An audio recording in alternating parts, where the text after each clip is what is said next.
What's up mga kachongs? Magandang araw po sa inyo lahat. Meron pa akong isi-share sa inyo sa lahat ng gumagamit ng Filmora 9.1 or sa naghahanap pa ng editor dyan na hindi pa nila alam kung paano ba i-remove ang watermark ng Filmora 9.1. So, stay tuned lang kayo dyan mga kachongs kasi mag-intro muna tayo. So, pasok, intro!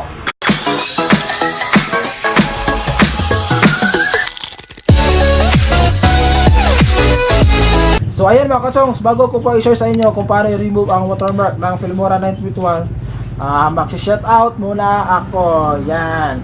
So, shoutout pala dyan kang Roland Smooth Rosy Rider. Congrats Pops, naka 1K ka na rin. Ako na lang hindi pa. Shoutout sa akin Pops sa next video mo. So, Pops, aabot ka rin dyan Pops, basta tis-tis ka lang dyan. So, maraming salamat sa iyo. So, shoutout din kay Munit Ako Etsu. So, congrats, still be humble. Pa-shoutout naman sa channel ko, Tenex. So, ito yan ma'am. Maraming salamat po sa inyo. Shoutout po sa iyo. So, ito na mga kachongs. Panoorin nyo to, ang tutorial ko kung paano ba i-remove ang watermark ng Filmora 9.1. So, dito na tayo mga kachongs.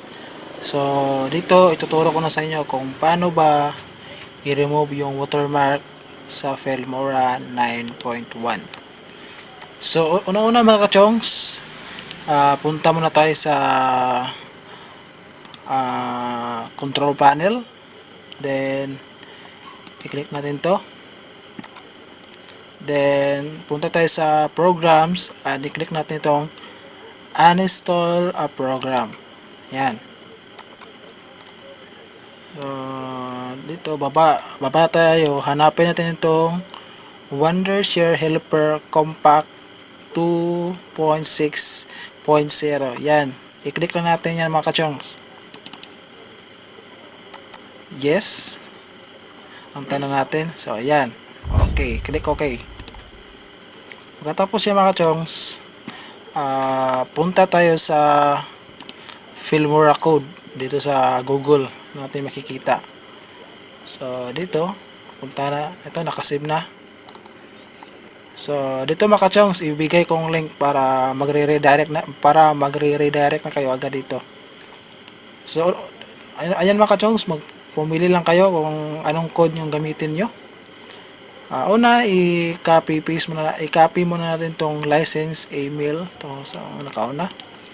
Copy, then punta tayo sa help, offline activation. And i-paste natin to sa license email. Yan. Yung pangalawa, yung registration code. So, i-copy lang din natin. Yan. Copy and paste. So, i-click lang din natin yung activate. So, yan mga kachongs. Wondershare Filmora has been registered. So, click OK. So, ayan mga kachongs, registration successful. So, ayan. So, ngayon mga kachongs, ituturo ko naman din sa inyo kung paano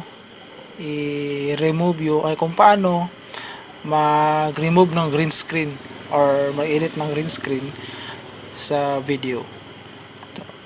Ito mga kachongs, magbigay ka ng sample mga kachongs para malaman nyo kung paano talaga mag-remove ng green screen. So, punta tayo sa videos. Ito, meron akong nakasave ito nga green screen. Yan. Yes. Then, ito tayo. Match to media. So, mga kachongs, i-double click natin ito mga chongs. Then chroma key. Yan. So, ayan. I-adjust natin ito. Ayan mga chongs. Click OK. And ayan mga chongs. Wala na yung kanyang green screen. So, ayan mga kachongs. Sana ay meron kayo natutunan sa aking tutorial ngayong araw. So, sa lahat ng bago pa dyan sa akin channel, please don't forget to subscribe and i-click nyo lang din yung aking bell icon para updated kayo sa aking mga next video na aking i-upload sa aking channel. At sa lahat ng gustong magpa-shoutout dyan, please comment lang kayo sa comment box para sa sunod na aking video kayo ay aking isi-share. So thank you for watching guys, have a nice day and God bless.